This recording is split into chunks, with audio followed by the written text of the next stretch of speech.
boss lady in her own right.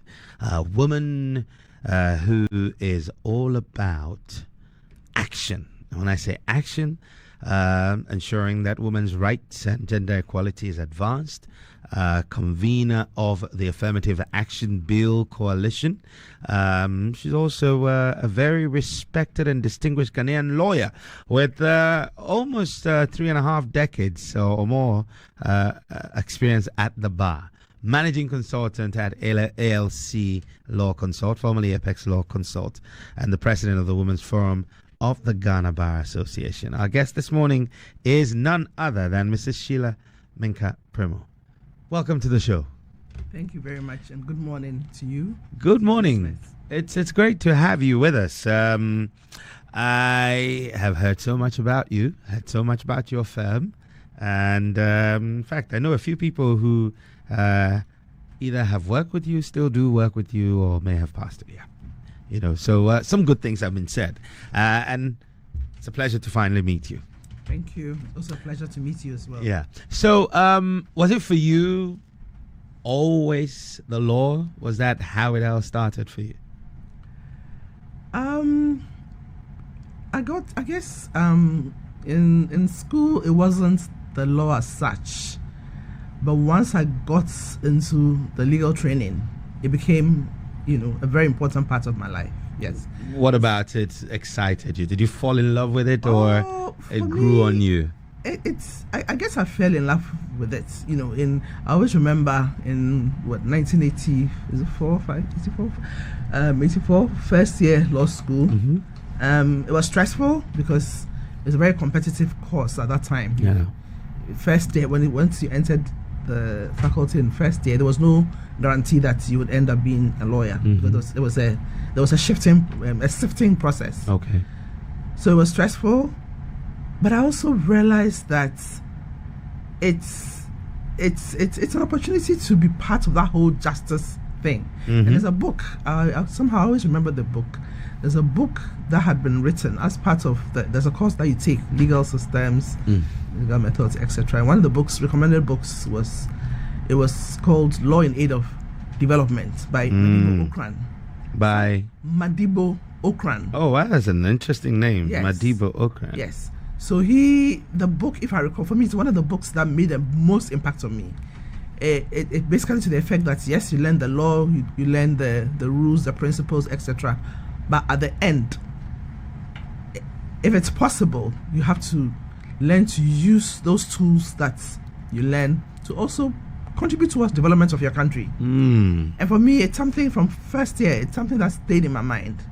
So yes, I enjoyed the legal training, went through Legon, went through the law school, and it's been very interesting since. I started practice, and then shortly after I started practice, there was a group, the very first women lawyer group, I would say. It was called FIDA Ghana. Yeah, I remember FIDA. Women lawyers, yes. Yeah. And where I used to work, it was just 2 doors away. So they invited, in my class of about roughly 70 people, there were only 11 girls, 11 females.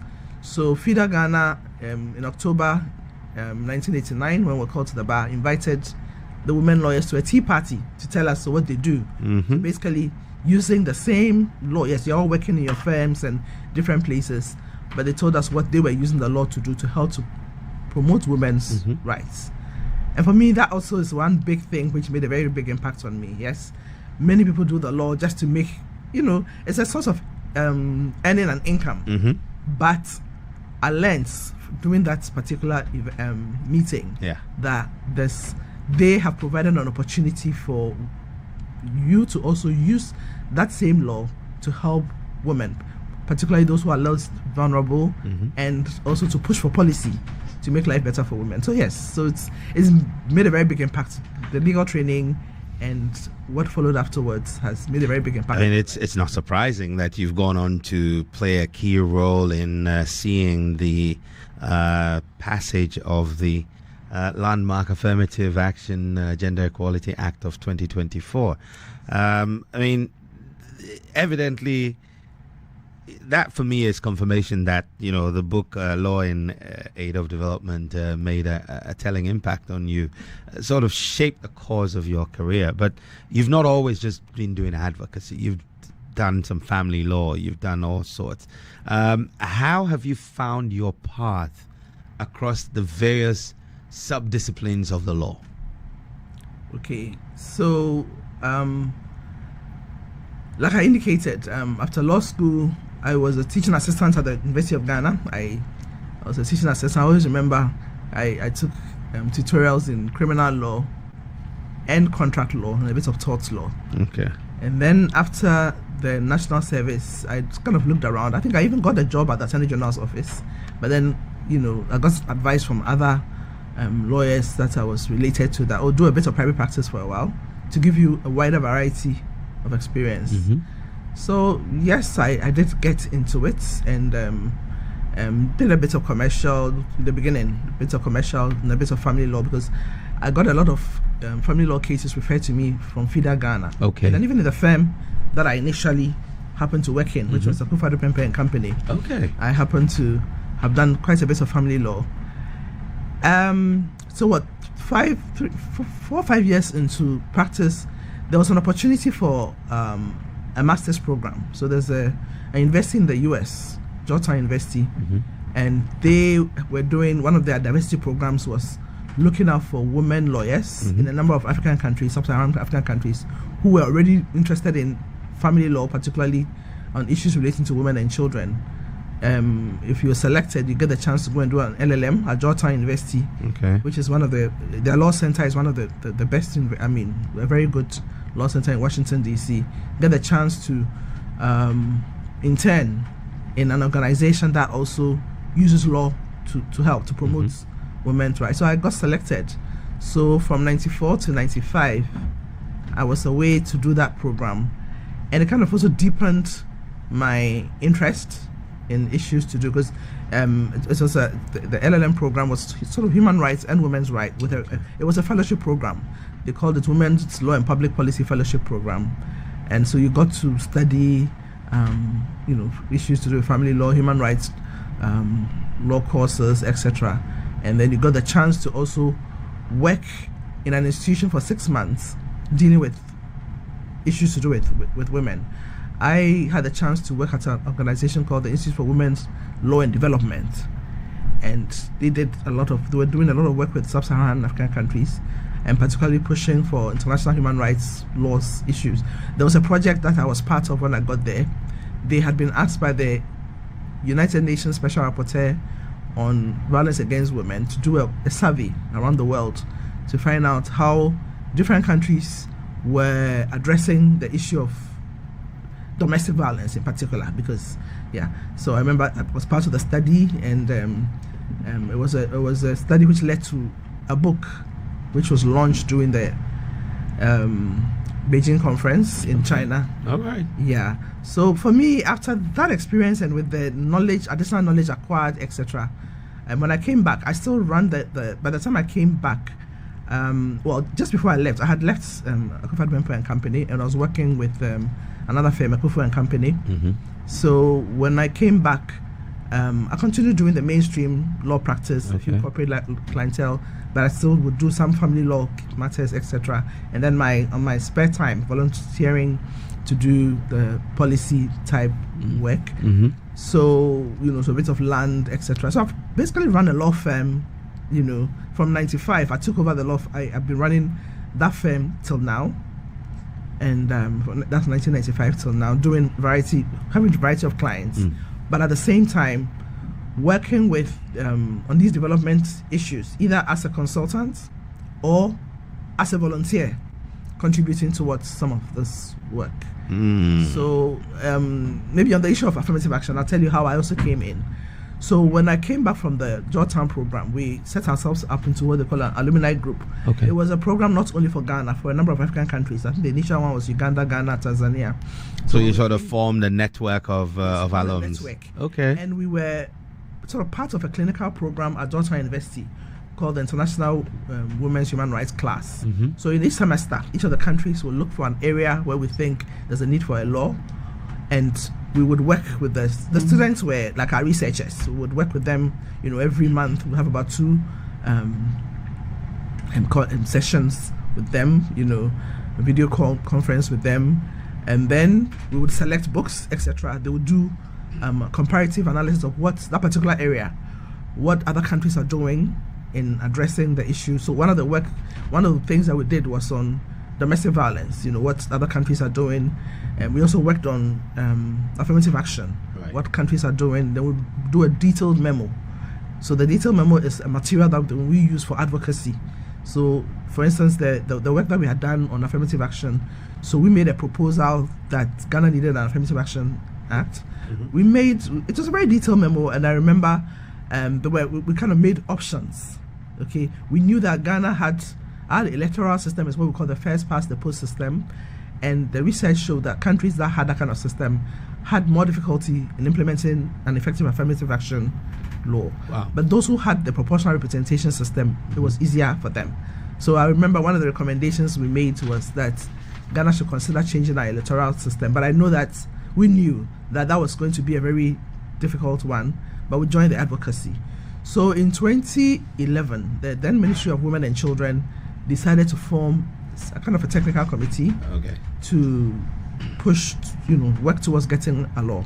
So the alumni group, which I represent, it's called Lawa Ghana Alumni, because it was called, that was the name of the program that took us to study.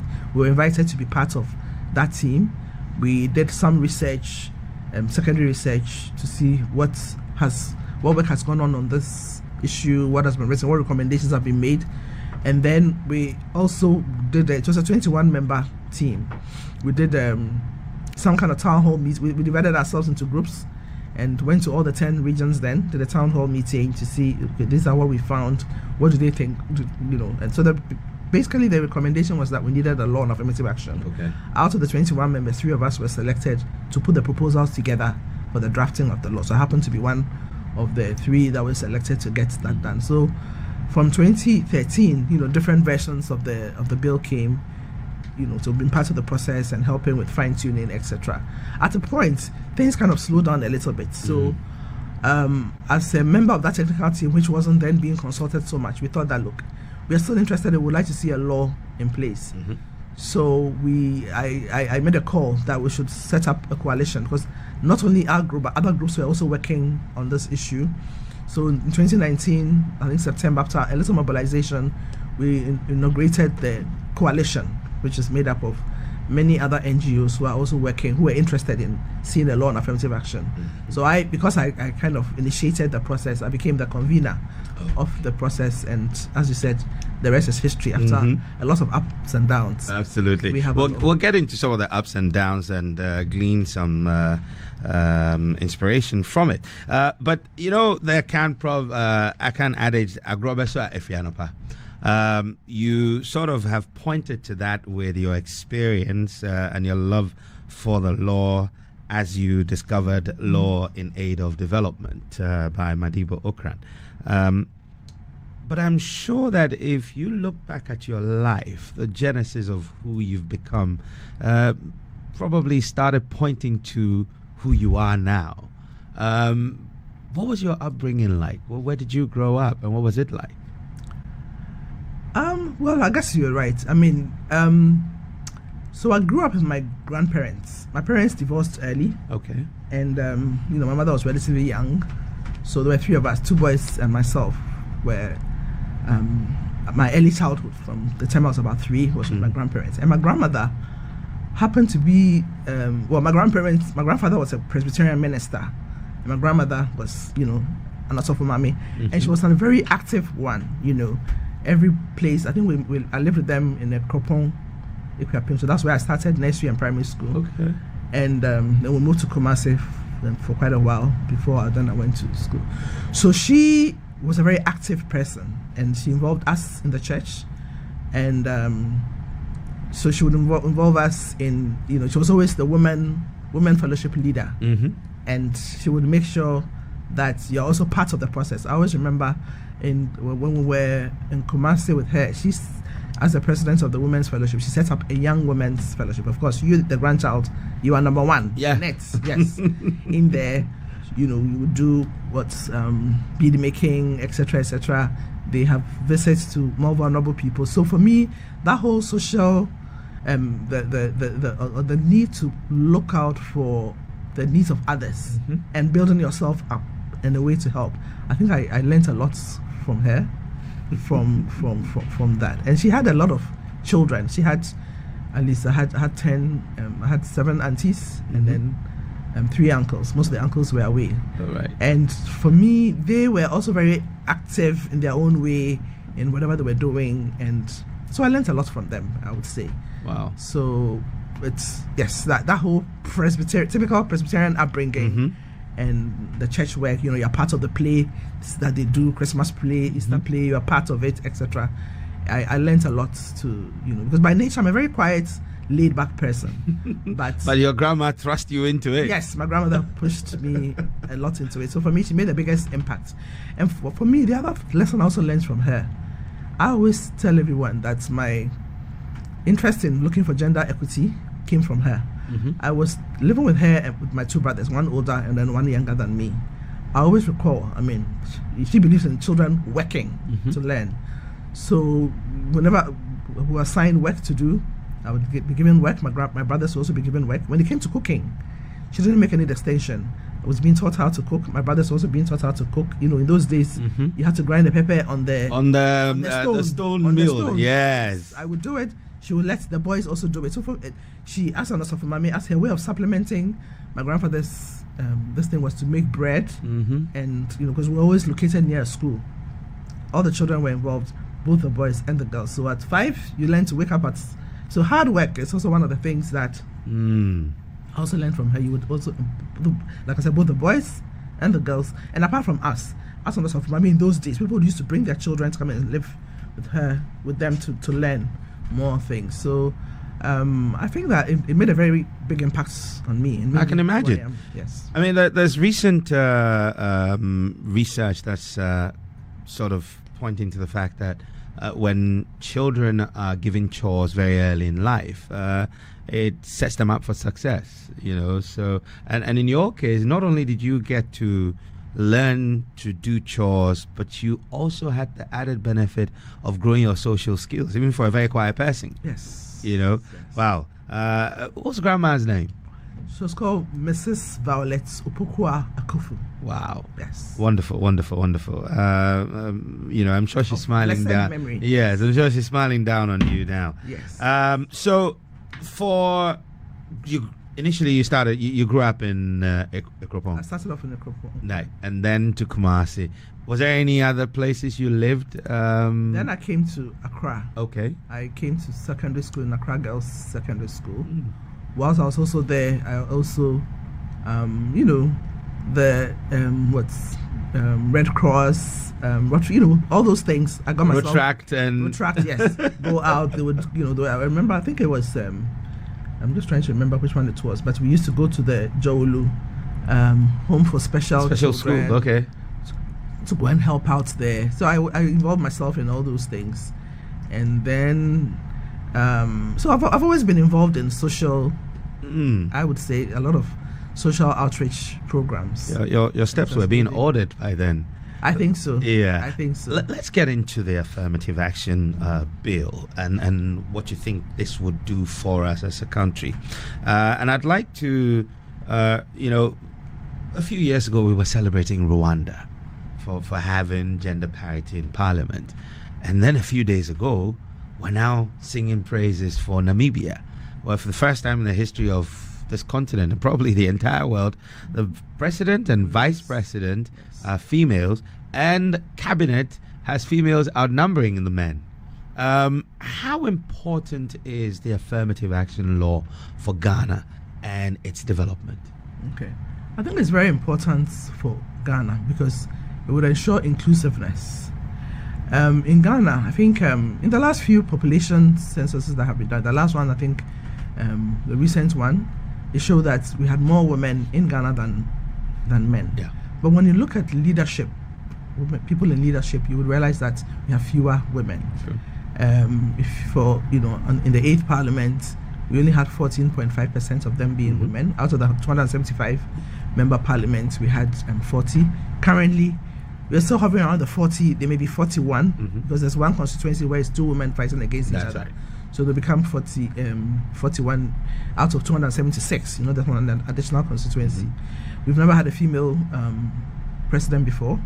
Fortunately, in recent times, we now have a female vice president for the first time. True. If you look at the judiciary, from the time of independence, out of the number of chief justices, so you look at people in decision-making positions, because it's very important. They sit and take decisions which affects everyone.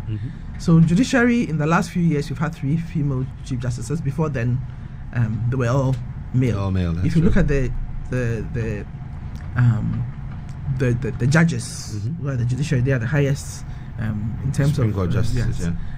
Oh, you mean justices of the generally? You will see that for a long time, the males outnumber the women. True. The women are catching up. I know that around 2011, at least, they did some work to come up with some kind of a gender policy, and I believe that a conscious effort has been made to increase the number of women in at the judiciary level. That's the highest decision-making positions. We also have a female judicial secretary as well. Okay. I guess for the first time. If you look at that, so we look at Parliament, we look at the executive. If you look at even the number of ministers, and the Bar Association has a female the Bar Association, yes, well, yeah. Also from its inception, this is the first time we've had a female president. We've had a female vice president before, Mrs. Felicia Besemete, but she didn't go ahead to stand for the presidency. So the first time, so you see it everywhere, and it's been realized that no country develops well when a significant number of people in that population are not given the opportunity to also be part of leadership. As I said, leadership is people sitting at the table to take decisions, which then affects all of us. If you don't have people, there are two. In Ghana, we look at the binary gender, male, female, and you see very few women in leadership. Then it affects some of the decisions that are made. Oh, because there will be lack of lived experience informing some of these decisions. And then it's also been found out that it makes better for sustainable. There's some research out there which shows that it makes better for more sustainable development if you have more inclusiveness. So for me, this law is going to intentionally make us ensure that women who are behind are included. There are many things that have resulted in where we are. Before this law came into being, as I said, I've already indicated that women are marginalized in many places.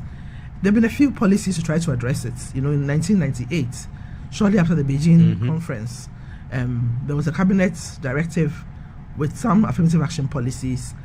For instance, that's when the girl child education thing started heavily. Yeah, and the public universities also came up with affirmative action policy where within certain areas, the sciences and the rest of them, if a female student got slightly lower, they'll give her an opportunity, a lower aggregates, they will give her an opportunity to come. And the research shows that when they come, they did well, outstanding. Yeah. Yes, because women are overburdened. Also because of the same gender division of labor in the home, the girls don't get the chance to have time to learn as the boys would do. And as you've already indicated, this is the step many countries have taken to get them here. You have to consciously have legislation that makes it possible. It's even better if it's a constitutional provision. Yes, in our own constitution, 1992 constitution, Article 17 says that there should be no discrimination on the basis of gender. That's true. But 17.4 makes an exception. It says that where historically it's been found that one gender has been discriminated against on the basis of gender, when it comes to social, educational, it says social, educational, and I think economic imbalances, then there's nothing wrong if Parliament passes a law to address the imbalance. Again, if we look at Article 35 of the Constitution, when it comes to appointments by the executive arm of government, one of the things supposed to take into consideration is gender. It's gender, regional balance, as well as gender. So all these sort of inform the need for us to consciously have a law in place which will guide how we're able to make leadership in our society more inclusive.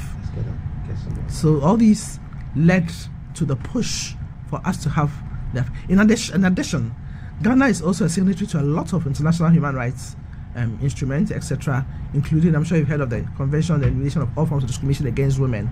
It calls for parity when it comes to leadership. Also, the recent Sustainable Development Goals. Goal 5 is on gender equality, and it indicates that by the year 2030, all the member states of the UN at least should have achieved parity.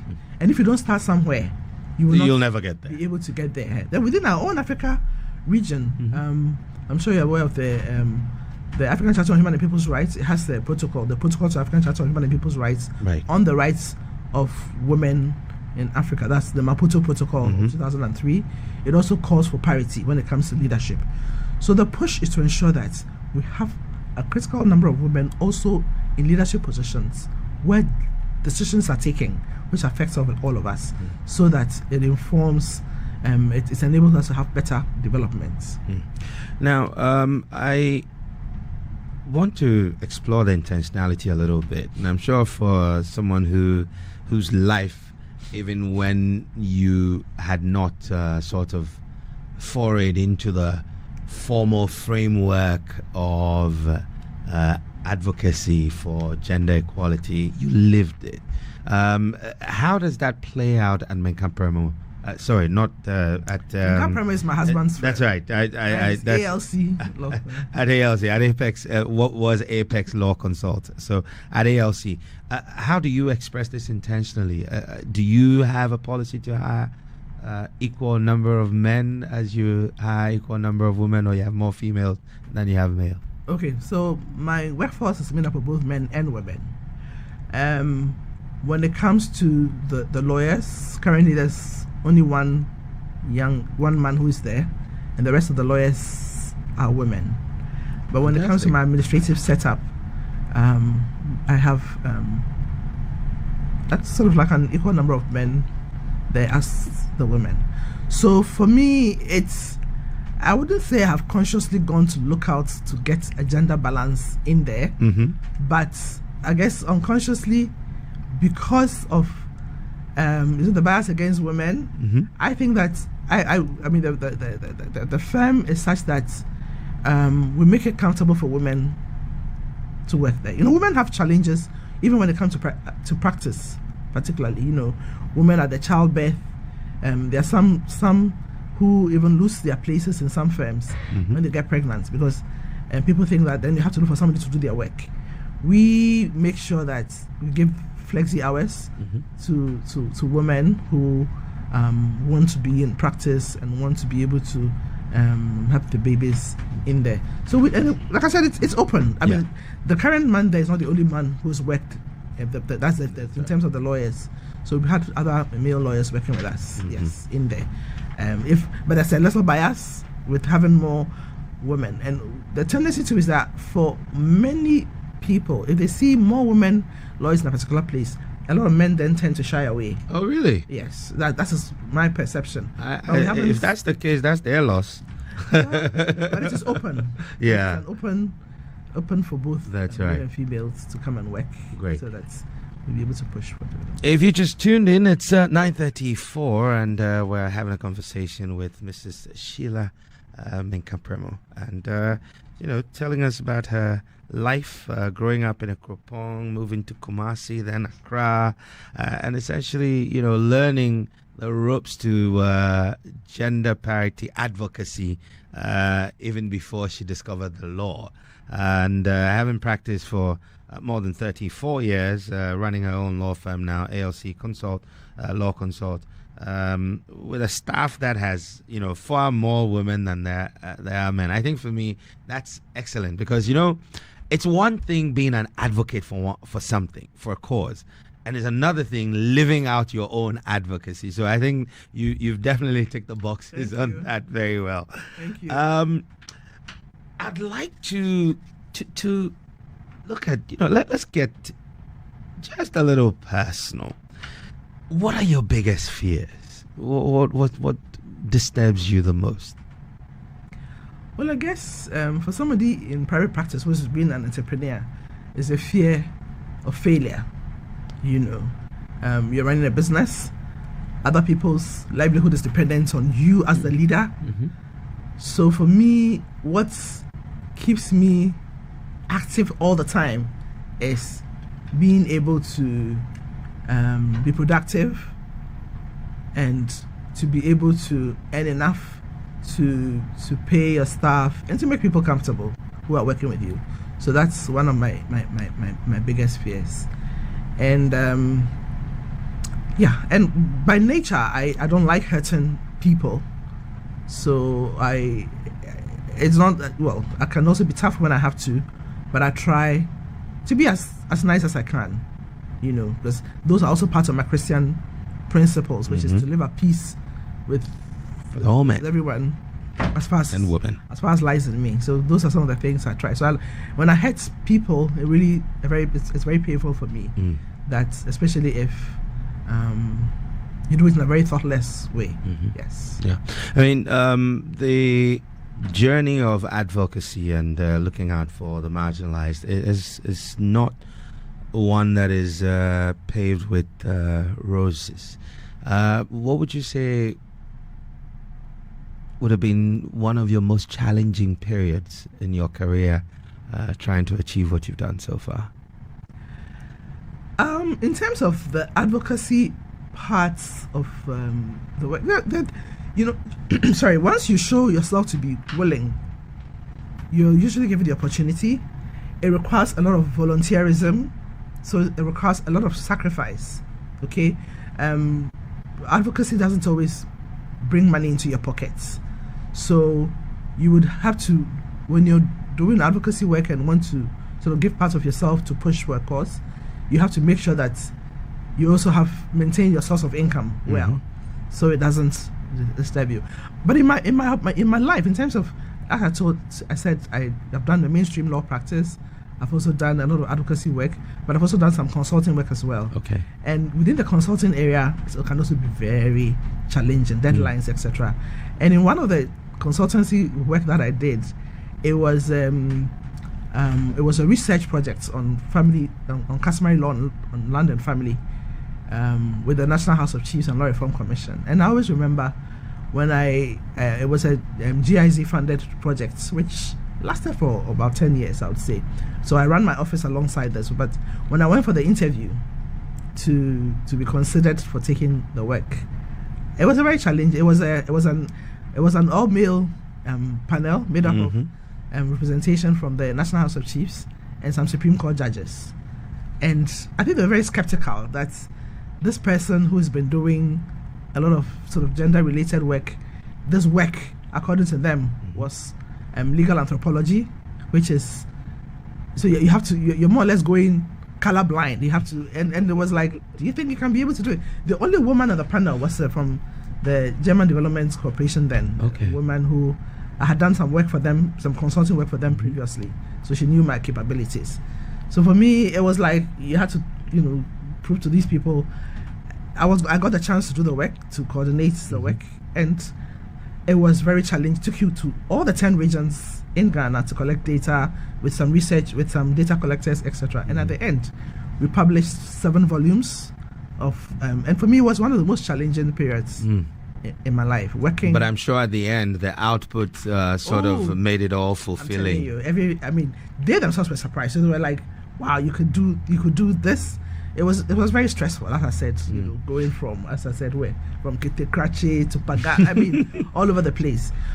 But the other experience I had doing that particular assignment too was, after the data was collected, you had to validate it at the traditional councils, and then at the regional houses of chiefs, and before the national house. So, when you're dealing with our fathers, it's not easy. Yeah. First, they were surprised that this whole team is being led by a woman, and so you had a few sort of negative comments. But for me, I realized that if you're able to show yourself to be competent, and it's a lot of sacrifice. It was a very strenuous assignment but it got done, to the extent that there was a second phase, which was then funded by the World Bank. Okay. I was taken again to help lead that process in there. So over the years, would you say we've made progress that would allow us to see the fruits of what the Act 1121 intends for us as a country?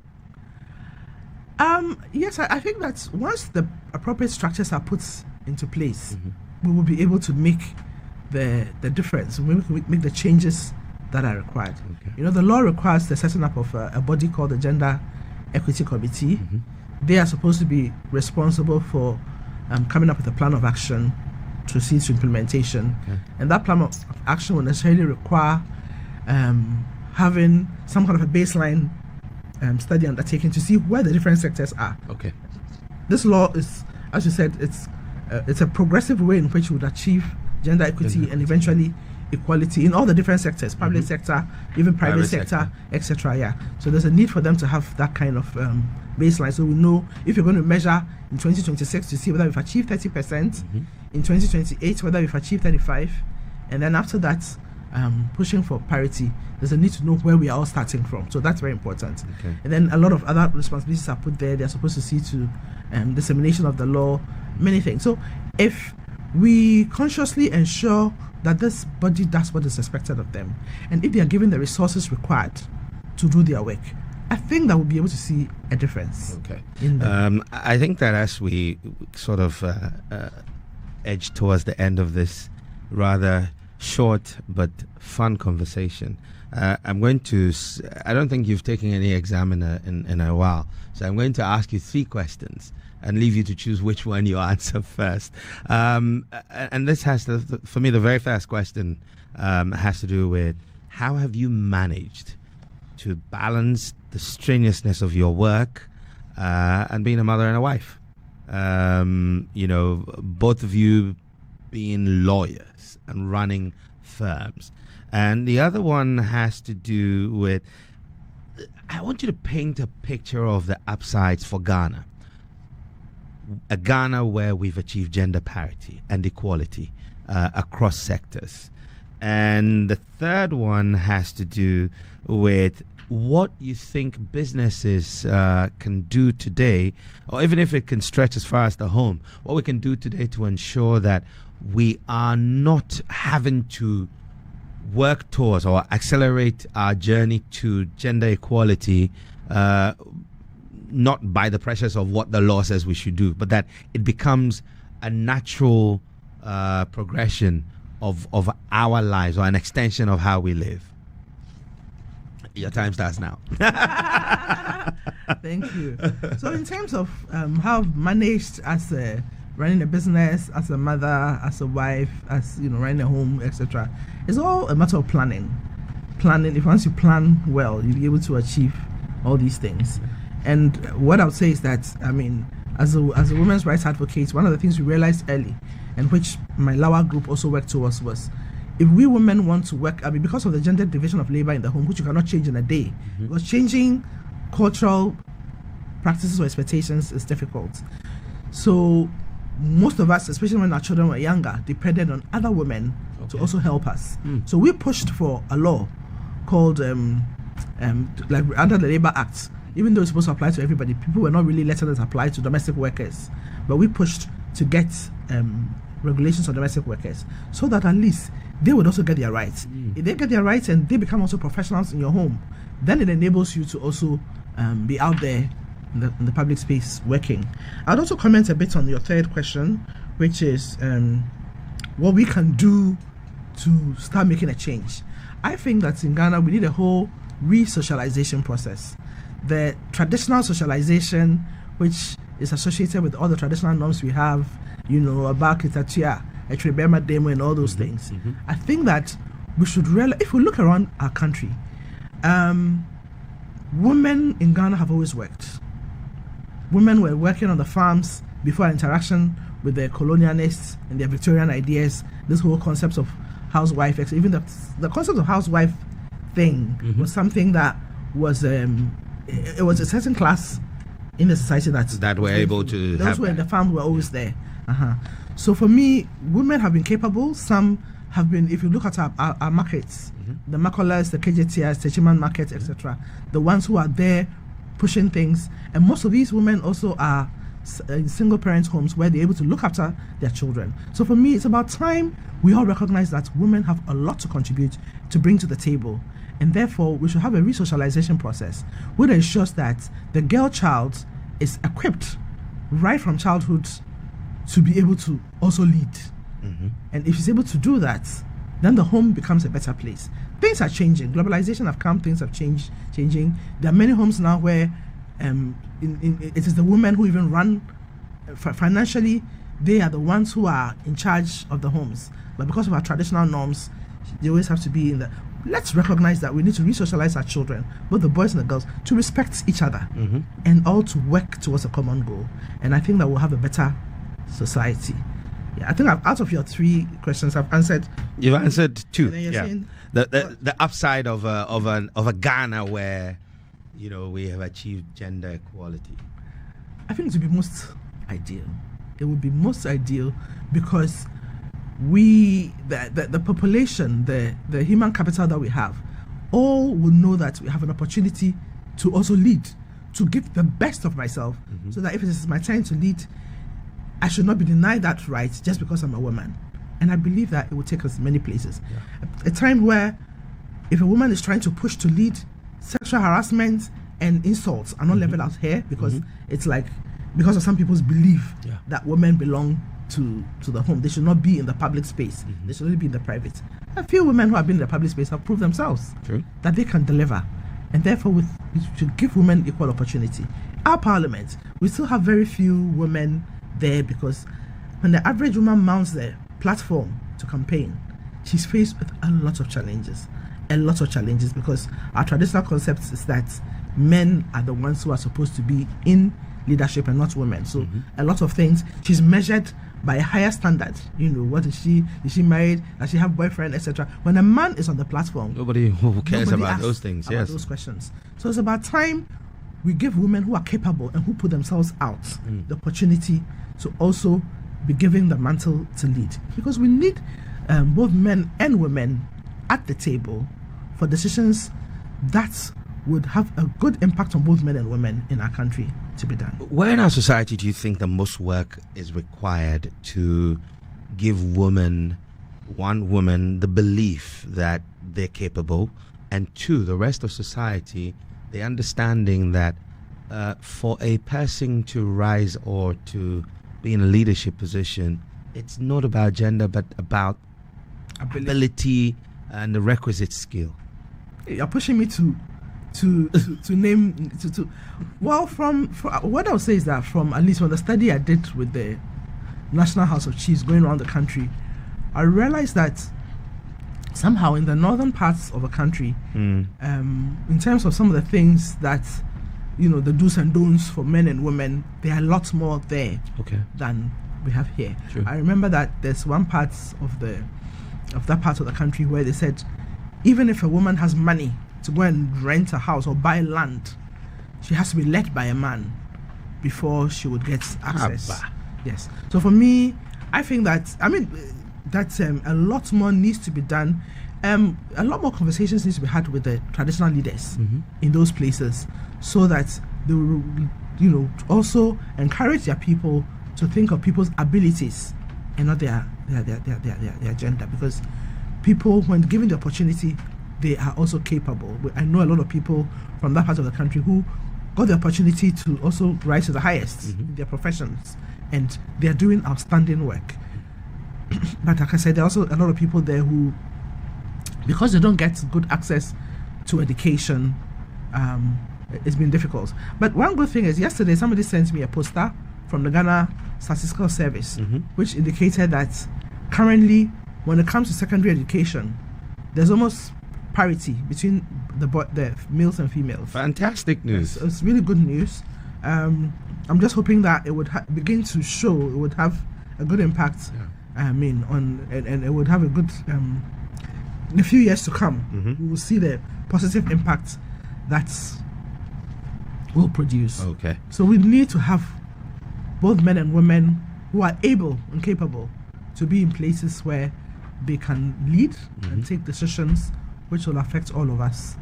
Yes. Now, the other thing is this, that, there's a number of voices. And today, there's a plethora of platforms churning out information, content, interacting with people. And there has been in recent times groupings that are standing against misogyny, whether it's cultural or learned. And sometimes, you might look at their approach and think, oh, but it's a little harsh. I mean, is there anything such as a potential for excesses that could undo the gains of advocacy, such as what you've done? Definitely. Any time people take extreme stance, there's always a potential for problem. So extreme, misogyny is not a good thing At all. And then, of course, radical feminism too has its own challenges. So for me, if you're able to get a balance, as I keep saying, that's in simple English, if both men and women learn to respect each other and give each other the opportunity to be able to give the best of themselves, we'll be in an ideal world. I think so. So I think the base of it is respect. It is respect. For me, that's the key word. Yeah. Respect the person. Don't think that, oh, she's a woman, or you're bad, whatever. Then you suddenly downgrade the person. You haven't tested the person's abilities to see what they are capable. You also don't know the person's story. Yeah. Why they may be in a certain situation, etc. So for me, I mean, we shouldn't encourage extreme misogyny. It doesn't help, and it leads to. It's very destructive. It is. It's very destructive. So we should learn to teach our young men to respect the young women, and teach them to learn to live at peace with them and to show respect, so that whatever they would, each of them. I mean, I have a son, I have a daughter. Okay. So I know that each of them needs the best, so they can become the best of themselves in there. Yes. So now, I'm sure that inside of the Presbyterian discipline you got growing up, you were taught to let your hair down once in a while. Do you have any pastimes? Well, I like watching films. Okay. Yes. Any particular genre? Please don't say horror. I hate horror films. Oh, thank God. I like a good, nice family movie. Okay. Which has a usual good end, and I also like sometimes I like how should I put it? It's like the development type films, which is looking at an issue, looking at it, social issue based, social based. I also enjoy such films. Yeah. Well, dance occasionally here and there. I'm not the best of dancers, I would say. Oh well, dance has no formula as long as you're happily moving. That is it. And then I read books. I used to read a lot of fiction, but as my life got very crowded between my mainstream work, consulting work, and then the as a volunteer, develop as a an NGO. It's very difficult to find time to do the reading fiction, because you're reading non-fiction all the time. A lot of non-fiction. I mean, you take work home. So it's funny. Today I took this morning, yesterday evening, when I was trying to unwind a little. Normally I watch the news a little bit and pick things. Then I took I bought a John Grisham book, which I never finished reading. Why did I think you would mention John Grisham? I love John Grisham. Yes. So I took it. I said, God, I need to find time. Which one? I think it was the Rogue Lawyer. The Rogue Lawyer. Okay. Yeah. Yeah. So I told myself, I have to make time for myself. I know one thing I'm not doing very well is making space for myself to be able to rest, to be able to have more leisure. So for me, that's something I need to really learn to cultivate. I mean, the only time I'm free is if you travel and then you take a little time off to rest. But once you're in Ghana, the calls never stop. That's right. The work there's always one deadline. Currently, I have a deadline. There's some UNICEF work I'm doing. I have a deadline. Keeps you up in the night till like 2-3 a.m. so you can finish off. Because you don't... Remember I told you one of my fears is fear of failure. You want to be able to deliver. Yeah. Even if you have to, almost bring yourself to the point of whatever. Yeah. So for me, one of them is a lot of work. I mean, but my grandmother used to say, work doesn't kill. But like I said, we all know that stress also can kill. It does. So I need to learn how to balance things and not be so busy, because I have a bad... Everybody, Sheila is always busy. I mean, it's a very bad... anytime my mother or anybody says that, I feel so bad. Yeah. So I need to make some time and space for myself. That'd be good. For my loved ones. Yeah. Well, I'll encourage you to finish reading The Rogue Lawyer. It's a very interesting book. I'm a Grisham lover as well. I think I started with the firm. In the early 90s. Yeah. And I've never stopped reading Grisham. So, yeah. I've taken it out, so I'll definitely finish. You should. It's good fun. So wonderful talking to you. And for me, I think there are three things that I'm walking away from this conversation with, is that more often than not, the things that we are exposed to exposes us to our passion. Yes. And that passion eventually leads us to our places of significance if we pay attention to it. And number two is also that it's important to stick to discipline, because to whom much is giving, much is expected. And so as you're doing more work, just like you pointed out that your work with the German, development agency led to a second responsibility, which was this time with the World Bank. But that meant more work. A lot of people might think, oh, it was more money because you did, but more work. And discipline is the only thing that takes you through all of that. And number three is that believing in yourself is important. Stay grounded, believe in yourself, but and work hard. Thank you for the lessons, and I'm sure that you've inspired a number of people who've been listening to us today. You are our boss lady CEO, and we're grateful for your time. Thank you very much too for the opportunity. Great. We've been talking to Mrs Sheila Minkah-Premo. She's a lawyer and the convener of the Affirmative Action Bill Coalition, a woman of many parts. Everything from family law, corporate law, natural resource law, real estate, legal writing, human rights law. Oh God, Ghana family and customary law. Bibri wabbing. That's all I'm trying to say.